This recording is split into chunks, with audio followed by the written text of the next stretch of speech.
Hey everyone, my name is Eric, and today I'm very excited to review Glycerin Max.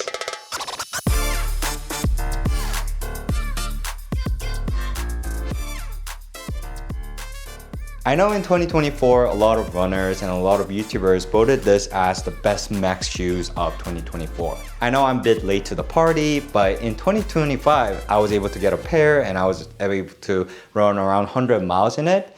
And I wanted to give you all my opinion as a bit of a heavier runner. A little bit of myself, I'm 200 pound 5'10 runner who just ran 320 marathon in May and now working on myself to get to sub 3 hour marathon.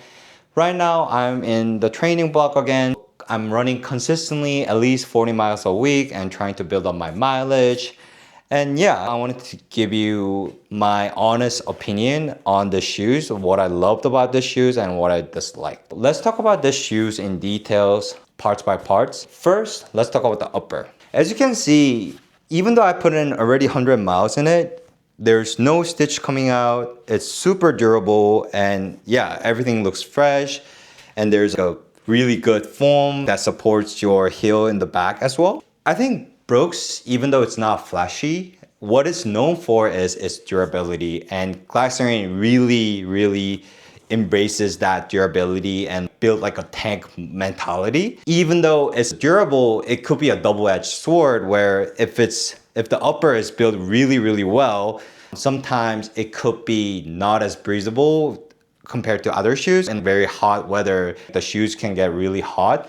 And I think this shoe can get really hot as well, but I will talk about this breathability issue in detail later on.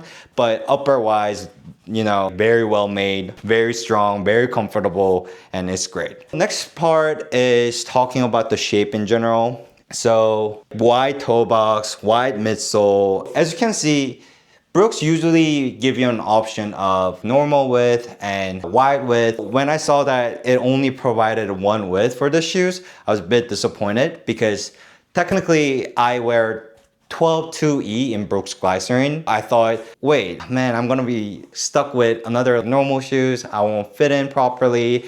To give you all context, I usually wear 12.2E for Brooks Glycerin 21, 22. Saucony, I wear 12, which tend to come out really wide, Saucony shoes. And for New Balance Elite SC4, I have 12.2E. If you are buying shoes, you can compare your sizes to some of the shoes that I tried and I enjoyed, and you could relate to that as well. When I tried the shoe out in 12, I was surprised at how wide of a toe box and how wide the middle is. I didn't have any issue. It almost felt I was wearing 12.2E. It can be very good, suitable for heavier and wide-footed runners, us, myself, and some of you that's watching this video. So don't get discouraged that this shoe doesn't have really wide options, because I think the shoe itself comes out really wide from the get-go. The next part is the outsole. As you can see, yeah, I've ran 100 miles in the shoes, but there's absolutely any downgrade in the outsole. Everything is still intact. All the shapes are still there. Glycerin is so well known for durability, just traction. Traction was great. To be fair, I live in San Francisco. I only run in the cities. I don't do any trail running. That's why my shoe might be in the top shape. But given that I put in 100-mile shoe and the traction, it looks almost identical as if from day one. I think it speaks for its durability. Yeah, overall traction-wise, when I was running outside in the city, had no issue, felt safe and stable all the time. Now, talking about stability, we could get to the max height, the stack height actually. So as you can see, the stack height here is massive. You might kind of think about those shoes such as Saucony Endorphin LE2, where it has a massive stack height. And one thing that you can come up in your mind is, oh, since it has a massive stack height, it's gonna be very squishy, it's gonna be very unstable, and I don't like that. That was my initial thought until I put this on and like tried it. Surprisingly, even though this stack height is massive, it was really firm and very responsive.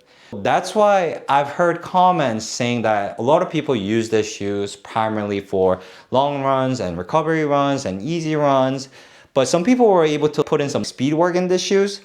I don't think I can, but I could see how some people were able to do that because it's not as squishy. It is pretty firm and it is pretty responsive. And as you can see, the rocker is pretty aggressive and hard here. When you're pushing off your toe, it makes the movement very natural that even when you're putting in speed, it doesn't try to stop you from going too fast. So that's kind of the overview of the details of these shoes. And we could talk about some of the pros and cons of these shoes. Let's talk about the pros.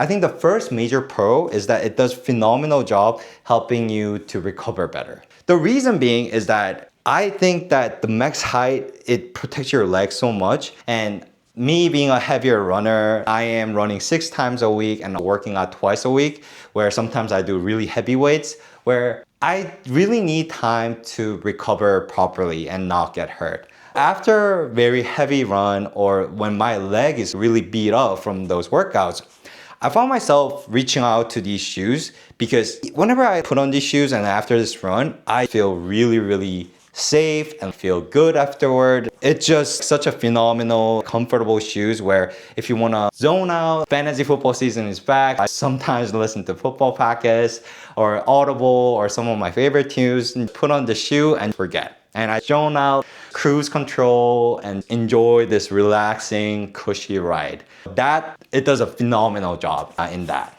And I think the second pro is that this is a really do-it-all shoes. To give you context, I think my easy run pace goes from anywhere from 8 minutes to 9:30 minute per mile pace.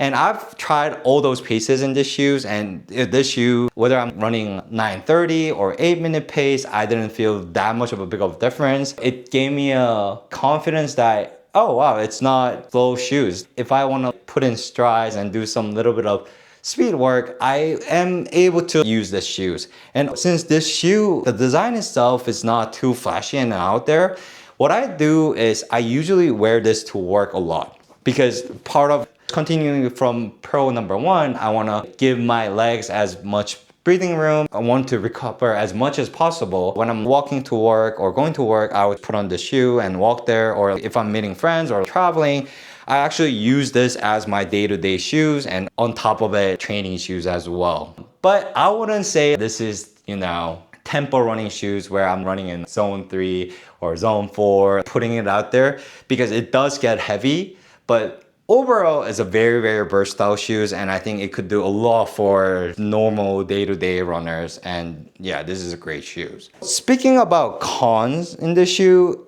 I think that I mentioned how durable it is.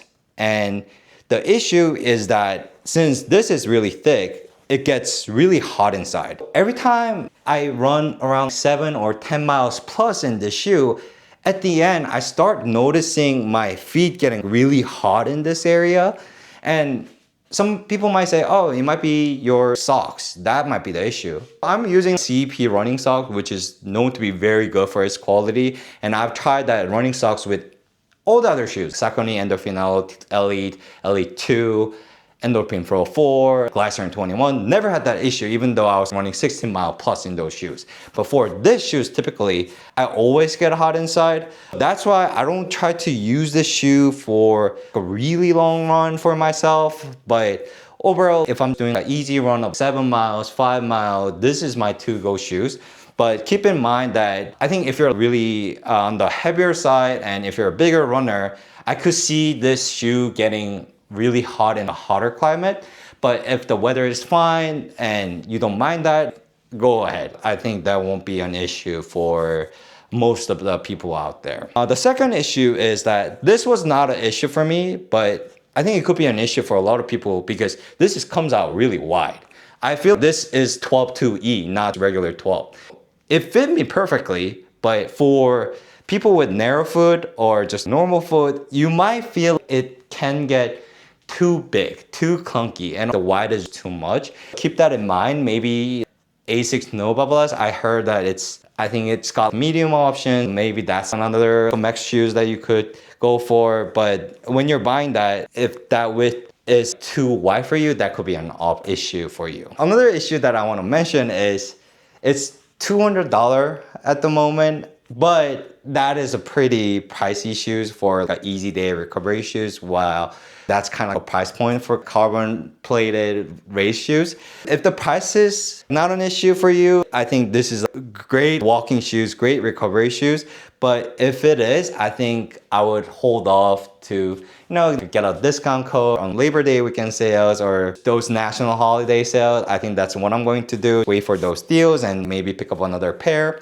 But yeah, if you want a shoe that could protect you, that could do versatile things, and that doesn't stand out much that you cannot wear in a normal day-to-day. If that kind of shoes is what you're looking for, this is the perfect shoe for it. Thank you, Glycerin, for always, looking out for those heavier wide-footed runners myself, and I'm loving this shoe. And let me know in comments if you have any questions, and thank you all for watching this video.